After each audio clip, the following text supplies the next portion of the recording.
Hello everyone, this is Coach Sammy with HME, and today we're going to talk about empathy, the importance of empathy, and specifically who you need to have empathy for in this business. So let's get started.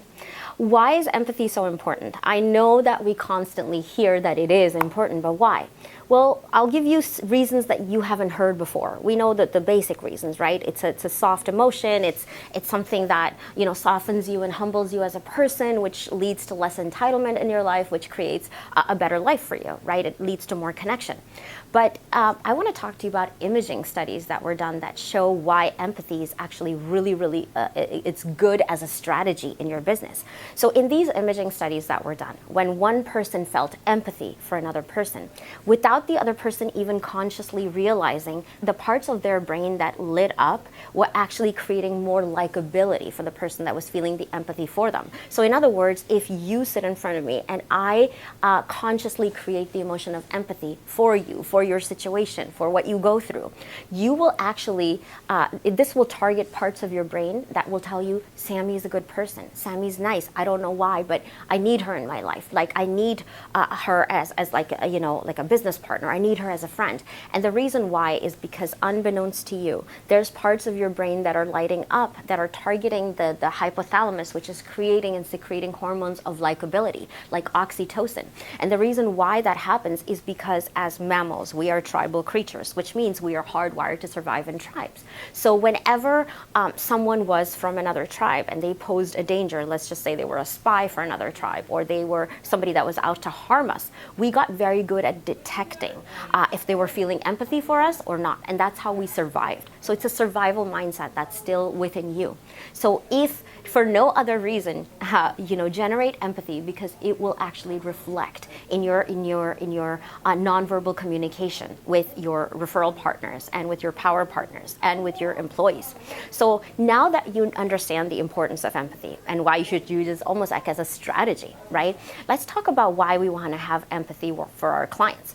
Well, one of the reasons we want to have empathy is because they're going through a major change in their life, right? And whenever you are going through a change, and you have gone through a change, starting from when you were a child to college, to when you started your business, to when you got married and had, children, every phase in your life, there was still a feeling of, yeah, but I can bounce back from this. I have time, right? Like no matter what was going on, you felt like there was time to turn over a new leaf. There was time for intervention from circumstances. Circumstances could get better, right? Even the idea like I could win the lottery, something even as silly as that can give us hope.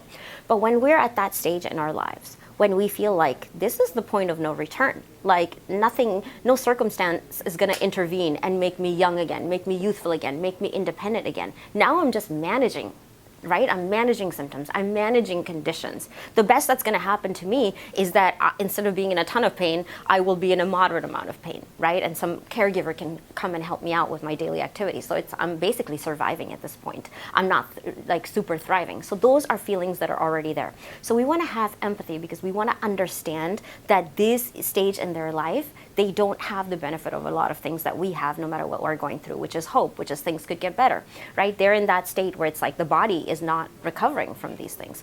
So second person I want to talk to you about is having empathy for your caregivers. And the reason why we want to have empathy is because we are dealing with a poverty compensated, class of the social class is poverty compensated, which means they're barely surviving, right? And one of the reasons they're there is at that place in their lives is because that's how they grew up. Right? So a lot of behaviors that were modeled for them, have taught them that this is as good as it gets. So you want to generate empathy, knowing that there are actual changes in their mind that have taken place from a very young age, where parts of their hippocampus are more shrunk. They don't have as much hope. They don't have as much pleasure, right? They're all survival based. I'm getting kicked out of my apartment because I didn't pay the rent for 2 months. My kid's father hasn't paid child support. Do I take him back to court? He's like 3 months behind, right? My neighbor just gave me a dirty look this morning, and she usually watches my kids when I go work. What's wrong? wrong? Is it because there was this guy visiting me and now she's upset because he was here late at night? Like, did I make too much? Like, when they are about to go to work for you, right, to go see a client, these are a lot of the thoughts that are going through their heads. So if they're being, what appears to you as like slacking off or late, it's because they're operating from that survival mindset. So we want to have empathy for that so we can deal with that situation appropriately. That helps you be more solution oriented once you understand why what's happening is happening, because it doesn't feel as personal to you. The third person that we want to have empathy for, other than your spouse and family members who are working really hard to support you in your business, is actually yourself. When you have empathy for yourself, you can actually create a more more prosperous business for yourself.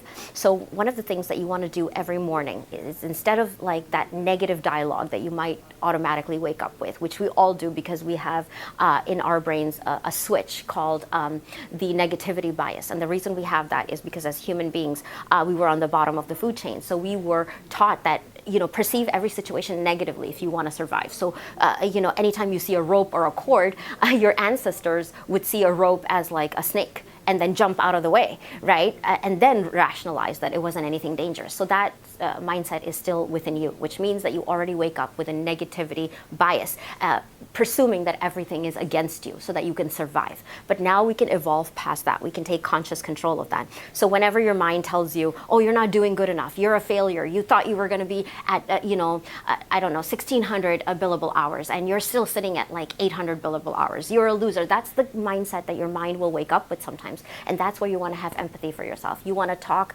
back to that part of your brain and say, hey, I'm trying my best. Do you see all these efforts that I'm making? And sometimes I have to reward my efforts more than I want to reward the results, because that is a sustainable strategy. So make sure that you have empathy for all of the aforementioned people in your life, including yourself. And that is it for today.